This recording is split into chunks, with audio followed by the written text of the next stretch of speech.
The only thing I would say, and sorry, as we're talking on quality now, which did annoy me, is, and we are about to talk about a film from the 90s, and it looked so, sounds cheesy, but beautiful, because it had a very distinctive look. It was very set. And I feel like this is just a modern complaint in general modern cinema, that when things are shot digitally, it's not a digital problem, because you can still have films that are shot digitally that look like film, but it's the lack of like it still felt a bit like it looked a bit TV movie at points. And that's not in terms of the let's get this right, that's not in terms of the choreography or like or that side of it, or the staging or the blocking. It was more the sense of just like, it's just another film with, it felt like in TV land, you call it like the Rec 709 conversion LUT. So you shoot it in log and then you've just got your conversion LUT, and then it looks very similar to what you see on lots of BBC dramas and stuff. Yeah. And I think also it's difficult because TV dramas have pushed the quality to look more and more like cinema. So we're so used to that kind of a thing.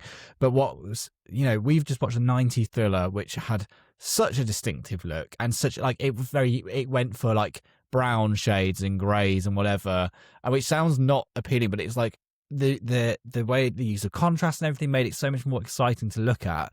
And then it's just like maybe it's just a lost art form, but people talk about it. I watched a whole video on this the other day. It's like, it's not just to do with integration of CG, which we've talked about before. It's also just committing to a look. It's like, why do films from the 90s and 2000s have such a distinctive look? And it's because not just the use of what they were filmed on, but the way they were lit and the way you committed to a vision of how something looks. And now it's like, let's keep it so we can make the most changes possible. I shoot video nowhere near to the level of these people. I'm not pretending otherwise, but you shoot things flat, so you have options in the edit. So if I'm doing that at the most base, like bottom level of videography, if you say to a Hollywood producer, hey, you can come in and fiddle with it and like you can make it look however you want afterwards and make it more appealing to this. Prime example for this will always be Justice League. If you look at the Joss Whedon color grade of that film versus the Snyder one, it's night and day, like literally night and day. Like one's dark, one's super saturated, contrast up, all those things. And it's just interesting. I just wish people committed more to a solid look. So it's not just, but I suppose does it need to have that anymore to like get people in? No. I think people are just so scared about putting people off with anything these days. I mean, like Silo season 2 came out and they did this thing where it was shot digitally, but they made sure everything was lit, excuse me, as if it was lit naturally from within the environment. So for season 2, there's literally a whole Reddit forum about like, I cannot see season 2 of Silo unless I shut windows, doors, closed blinds, like full work. I literally cannot see it. And like, that's with HDR and all the stuff you're supposed to have on Dolby Vision, whatever. I suppose that's a counter to my argument. They pushed the look too far. Maybe that's why it looks this way. I enjoyed that, John. No, I just to add real quick, it is a bit of a shame. Like, so if you there are still films out there that are shot digitally that can look like that. I was just looking while you were talking about that, and a film that really stands out to me lately, well, not lately, but the year before last, which was The Surfer with Nicolas Cage.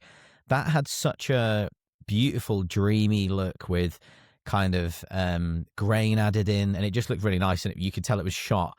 They went with that creative vision, and that's it. But you're right, like the sad thing is now that what the films I'm watching, 50% of them, I mean, mate, I'm on a bit of a bad run, to be honest. I'm on a bit of a slump. Like 50% of them just look like rank, and they're not doing things real anymore. And like you just said, and the ones that are the ones that I feel like you remember. So Sinners looked very, like, I don't care incredible. How it was shot, it looks incredible. It's very distinctive. The other one from a few years ago now, The Batman with I've got the director now, but the cinematographer was the same cinematographer who did June, and they did the process of where they would shoot it digitally, but they used detuned anamorphic lenses. So they found old glass from the 70s. So there's so many ways of doing these things. Well, but I suppose it's the who wants to fund it. It's your PTAs, it's your Scorsese's, like it's them lot now, your Tarantinos, and there was obviously the Chloe Zhao as well, like and even like Emerald Fennell, like her Lady Bird was an example though we talked about, which was shot digitally made to look like film, and then the next film was Little Women, and then Spielberg said you have to shoot this on film. There are